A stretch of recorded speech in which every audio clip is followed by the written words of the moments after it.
काला साया। यूं तो बनारस घाट अपनी खूबसूरती के लिए बहुत प्रचलित है, पर घाट के किनारे कई राज लिए बैठे हैं। ये कहानी शुरू होती है बनारस के घाट के पास बने ममता निवास से, जहां प्रिया लाल जोड़े में ममता के घर उसकी बहू बनकर आती है। आओ आओ बहू, घर को अपने पैरों से पवित्र करो। ममता घर की दहलीज पार कर ही रही होती है कि अचानक एक बहुत गंदी सी बास पूरे घर में फैल जाती है।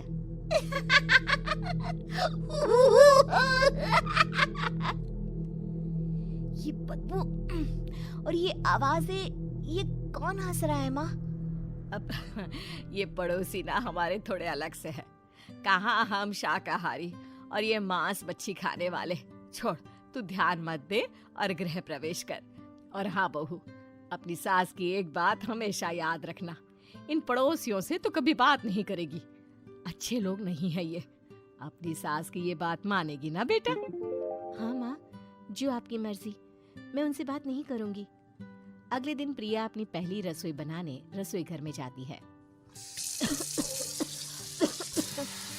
ये छोकी बात तो नाक में जा रही है। एक काम करती हूँ, खिड़की खोल देती हूँ। प्रिया खिड़की खोलने जाती है। इतने जाले, लगता है इस खिड़की को कभी खोला ही नहीं गया। पर ऐसा क्यों? ओह, नॉन वेज की स्मेल आती होगी ना। 2 मिनट के लिए खोल लेती हूँ, फिर बंद कर दूंगी। प्रिया खिड़की खोलती है। खिड़की खोलते ही उसकी नजर सामने वाले घर की खिड़की पर पड़ती है, जहाँ एक लड़की खड़ी होती है। हाथों में मेहंदी, लाल रंग की साड़ी, बिल्कुल सजी धजी, मानो प्रिया की तरह ही वो भी नई नवेली बहू हो। वो प्रिया को देखकर मुस्कुराती है। हे भगवान, माँ ने तो इनसे बात करने को मना किया था। प्रिया फौरन ही खिड़की बंद कर देती है और तवे पर चढ़े रोटी की ओर देखने लगती है, पर वहाँ रोटी न होकर मछली पड़ी होती है। ये क्या? पहली ही रसोई में इतनी बड़ी गलती। हे भगवान, अब मैं क्या करूं? प्रिया बहुत डर जाती है और फौरन रसोई की सफाई करने और फिर सभी के लिए खाना बनाने लग जाती है। जब वो सबको खाना परोसती है, सब तो ठीक है, मैं बेकार में चिंता कर रही थी। हे भगवान, ऐसे ही बस अपनी कृपा बनाए रखना। रात के वक्त जब सब सो रहे होते हैं, तब प्रिया को पायल की आवाज सुनाई देती है, जिससे उसकी आंख खुल जाती है। ये पायल की आवाज कहाँ से आ रही है? प्रिया उठकर उस आवाज के पीछे छत की सीढ़ियों तक जाती है। तभी उसे बच्चे के रोने की आवाज आती है। प्रिया छत पर जाती है तो क्या देखती है? वही लाल साड़ी वाली लड़की अपनी गोद में एक नवजात बच्चे को घुमा घुमा कर सुला रही है। तभी प्रिया की नजर उसके पेट पर पड़ती है। ओह गॉड, ये तो प्रेग्नेंट भी है। सुनिए, बच्चा सो नहीं रहा है क्या? मैं कुछ मदद करूं? नहीं नहीं, आपके घर वालों को अच्छा नहीं लगेगा, मैं संभाल लूंगी। स्नेहा की गोद से बच्चा हाथ मारकर प्रिया की गोद में आने को छटपटाने लगता है। दोनों घर अगल बगल में बने होने के कारण प्रिया उस बच्चे को गोद में ले लेती है। प्रिया के पास आते ही वो सो जाता है। बच्चे का वो स्पर्श रात भर प्रिया भूल नहीं पाती और अगली सुबह वो छत पर कपड़े सुखा रही होती है।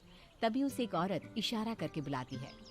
स्नेहा कह रही थी बाबू तुम्हारी गोद में आते ही सो गया। मैं गौरी, स्नेहा की माँ हूँ। बहू, घर आना, बाबू को खिला भी लेना। शाम को जब घर पर कोई नहीं रहता, बच्चे से मिलने के लिए प्रिया छिपकर अपनी पड़ोसन के घर चली जाती है और कुछ देर बच्चे को खिलाकर वापस लौट आती है। इसके कुछ दिन बाद ही प्रिया को पता चलता है कि वो माँ बनने वाली है। ममता की खुशी का ठिकाना नहीं रहता।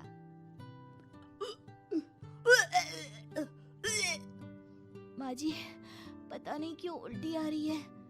प्रिया भागती हुई वॉशरूम में जाती है तो हरे और लाल रंग की उल्टी करती है। उस उल्टी में से कीड़े निकलते हैं। ये क्या? खून और ये कीड़े! माँ! माँ! प्रिया की आवाज सुनकर ममता दौड़ कर आती है, पर बेसिन में कुछ नहीं होता।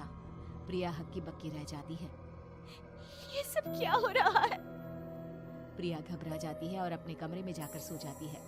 डर के कारण वो इतनी थक जाती है कि उसकी आंख लग जाती है।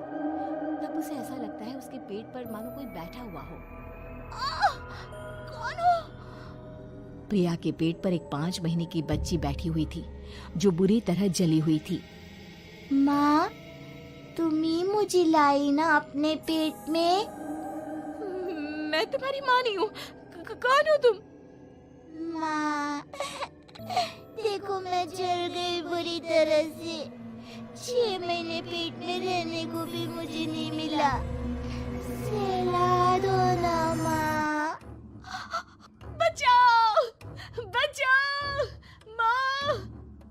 ममता दौड़कर कमरे में आती है। प्रिया की बातें सुनकर वो सब समझ जाती है। तू कहीं बगल वाले घर में तो नहीं जाकर आई ना बहू? मुझे माफ कर दो, मैं गई थी माँ। उस घर में सब मरे हुए हैं बहू। कई साल पहले स्नेहा उस घर में बहू बनकर आई थी। कुछ ही दिन में वो एक बच्चे को जन्म देने वाली थी। पूरा घर बच्चे के आने की खुशी में खोया था कि एक दिन अचानक उस घर में आग लग गई। सब बुरी तरह जलकर मर गए। गौरी आज भी दादी बनने का इंतजार कर रही है और इसीलिए स्नेहा ने अपना अजन्मा बच्चा तुम्हारी कोख में डाल दिया। ममता ये कह रही होती है कि पीछे से उसके पैरों को एक बच्चा पकड़ लेता है। दादी, दादी। माँ, स्नेहा की गोद में यही बच्चा था। ये बच्चा कौन है फिर? तेरी मौत है। तेरी भी दादी। जिस चीज का ममता को डर था वही हो गया। ममता निवास के ऊपर मौत ने चादर बिछा दी थी। प्रिया का पेट ऐसे बढ़ जाता है मानो 9 महीने का हो। 2 हाथ उसके पेट से बाहर निकलते हैं। बहू, संतोष को फोन कर, किसी पंडित जी को बुला बहू। प्रिया का पति भागता हुआ घर आता है। ये तो होना ही था माँ। तेरा पाप तेरे सामने आ गया तो तू सह नहीं पा रही है। स्नेहा घर में आग लगी नहीं थी, माँ ने लगाई थी, प्रॉपर्टी की लालच में। और वो बच्चा मेरी पहली पत्नी का बच्चा है, मेरा बेटा, जो कि उस आग की चपेट का शिकार हो गया था। मैंने तुमसे ये सब माँ के कहने पर छुपाया था। मुझे माफ कर दो प्रिया। तुम अगर चाहो तो यहाँ से जा सकती हो। मैं तुम्हें किसी भी बंधन में रखना नहीं चाहता। मेरी शादी हुई है आपसे, मैं आपको छोड़ नहीं सकती, पर उससे पहले हमें स्नेहा, उसकी माँ और बच्चे की आत्मा की शांति करवानी होगी। संतोष और ममता गौरी के घर जाते हैं। अंदर सब कुछ जला हुआ होता है। जमीन पर जली हुई लाशें बिखरी हुई थी। ममता रो रो कर अपनी करने की माफी गौरी से मांगती है।